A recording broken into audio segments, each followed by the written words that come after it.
Hi everyone, it's Carla from the Elanka Library. Here's another video of Classics with Carla. We are going to continue on with Anne of Green Gables.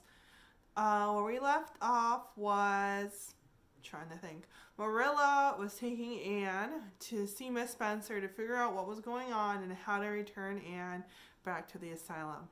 So we're going to continue on to chapter 6 and then let's find out what happens. Alright, so like I said, we're going to continue on. We're on chapter 6. Marilla makes up her mind. Get there they did, however, in due season. Miss Spencer lived in a big yellow house at White Sands Cove, and she came to the door with a surprise and welcome mingled on her benevolent face. Dear, dear, she exclaimed, you're the last folks I was looking for today, but I'm real glad to see you. You'll put your horse in. And Anne, how are you? I'm as well as can be expected, thank you, said Anne smilelessly. A blight seemed to have descended on her. I suppose we'll stay a little while to rest the mare, said Marilla, but I promised Matthew I'd be home early. The fact is, Miss Spencer, there has been a mistake somewhere, and I've come to see where it is. We sent word, Matthew and I, for you to bring us a boy from the asylum. We told your brother Robert to tell you we wanted a boy 10 or 11 years old. Marilla Cuthbert, you don't say so, said Miss Spencer in distress. Why, Robert sent the word down by his daughter Nancy, and she said you wanted a girl, didn't she, Flora Jane, appealing to her daughter, who had come out to the steps. She certainly did, Miss Cuthbert, corroborated Flora Jane earnestly. I'm dreadfully sorry, said Miss Spencer. It's too bad, but it certainly wasn't my fault, you see, Miss Cuthbert. I did the best I could, and I thought I was following your instructions. Nancy is a terrible flighty thing. I've often had to scold her for her heedlessness. It was our own fault, said Marilla resignedly. We should have come to you ourselves and not left an important message to be passed along by word of mouth in that fashion. Anyhow, the mistake has been made, and the only thing to do now is to set it right. Can we send the child back to the asylum? Suppose they'll take her back, won't they? I suppose so, said Miss Spencer thoughtfully. But I don't think it will be necessary to send her back. Miss Peter Blewett was up here yesterday, and she was saying to me how much she wished she sent by me for a little girl to help her. Miss Peter has a large family, you know, and she finds it hard to get help. Anne will be the very girl for her. I call it positively providential. Marilla did not look as if she thought Providence had much to do with the matter. Here was an expectantly good chance to get this unwelcome orphan off her hands, and she did not even feel grateful for it. She knew Miss Peter Blewett only by sight as a small, shrewd-faced woman without an ounce of superfluous flesh on her bones, but she heard of her. A terrible worker and driver, Miss Peter was said to be, and discharged servant girls told fearsome tales of her temper and stinginess, and her family of pert, quarrelsome children. Marilla felt a qualm of conscience at the thought of handing Anne over to her tender mercies. Well, I'll go in and we'll talk the matter over, she said.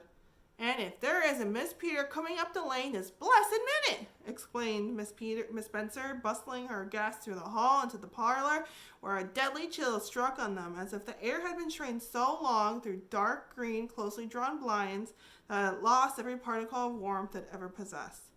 That is real lucky, for we can settle the matter right away. Take the armchair, Miss Cuthbert, and Anne, you sit here on the ottoman and don't wriggle.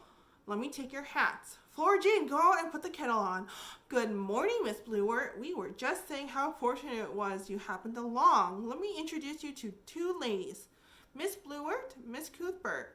Please excuse me for just a moment. I forgot to tell Flora Jane to take the buns out of the oven. Miss Spencer whisked away after pulling up the blinds. Anne, sitting meekly on the ottoman with her hands clasped tightly on her lap, stared at Miss Blewett as one fascinated. Was she to be given into the keeping of this sharp-faced, sharp-eyed woman?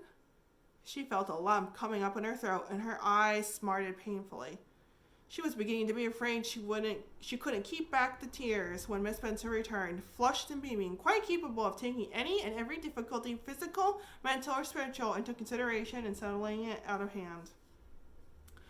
It seems there's been a mistake about this little girl, Miss Blewett, she said. I was under the impression that Mr. and Mrs. Cuthbert wanted a little girl to adopt. I was certainly told so. But it seems it was a boy that they wanted. So, if you're still the same mind you were yesterday, I think she'll be just the thing for you. Miss Bluewort dotted her eyes over Anne from head to foot. How old are you and what's your name? She demanded. Anne surely faltered the shrieking child, not daring to make any stipulations regarding the spelling thereof. And I'm 11 years old. Humph. You don't look as if there was much to you, but you're wiry. I don't know, but the wiry ones are the best one after all. Well, if I take you, you'll have to be a good girl, good and smart and respectful. I'll expect you to earn your keep and make no mistake about it. Yes, I suppose I might as well take her off your hands, Miss Cuthbert. The baby's awful fractious, and I'm clean worn out attending to him. If you like, I can take her home now. Marilla looked at Anne and softened at the sight of the child's pale face with its look of mute misery. The misery of a helpless little creature who finds itself once more caught in the trap from which it had escaped. Marilla felt an uncomfortable conviction that, if she denied the appeal of that look, it would haunt her to her dying day. Moreover, she did not fancy Miss Bluewort. To hand a sensitive, high-strung child over to such a woman, no, she could not take the responsibility of doing that. Well, I don't know, she said slowly. I didn't say that Matthew and I had absolutely decided that we wouldn't keep her. In fact, I may say that Matthew's disposed to keep her. I just came over to find out how the mistake had occurred. I think I'd better take her home now and talk it over with Matthew.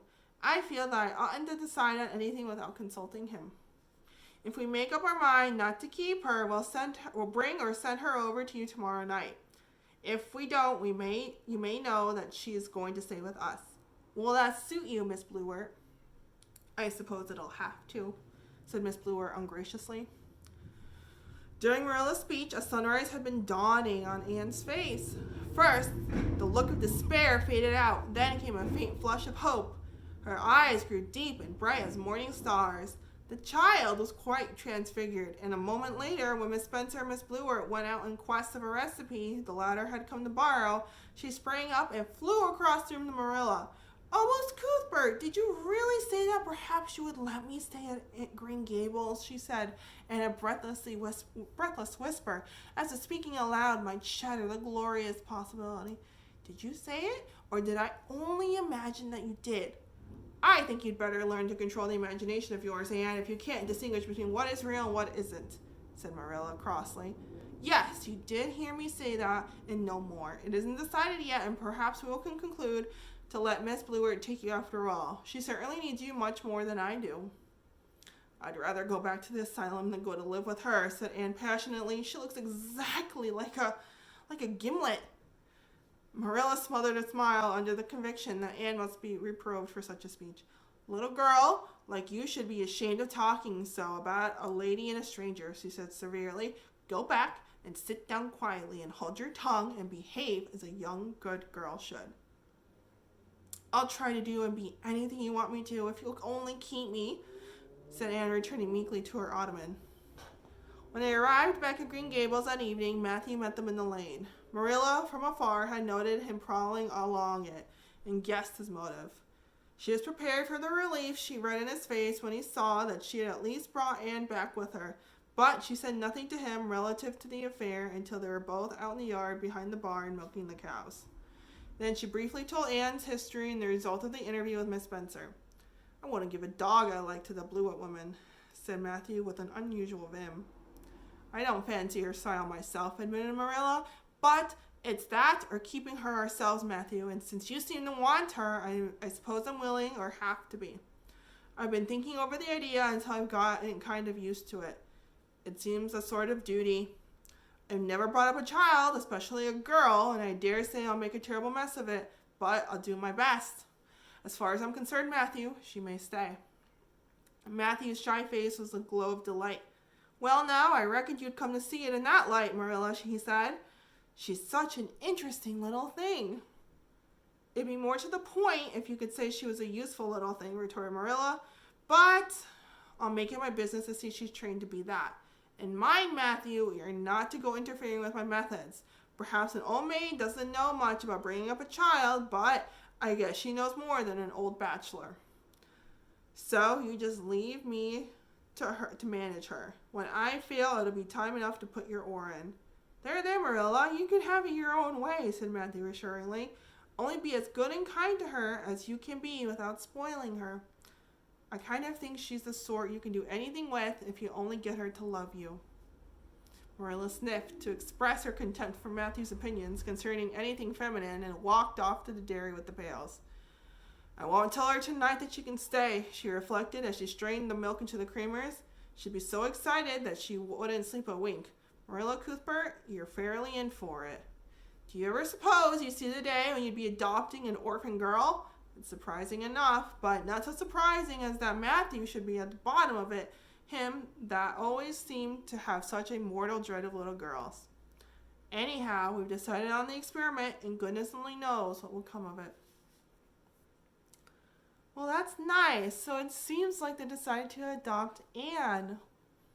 So I'm glad Marilla came around to it. So we will continue on next video to chapter 7 to see how Anne takes the news. She'll probably be very excited. All right, guys, it was nice reading to you. I'll see you guys later.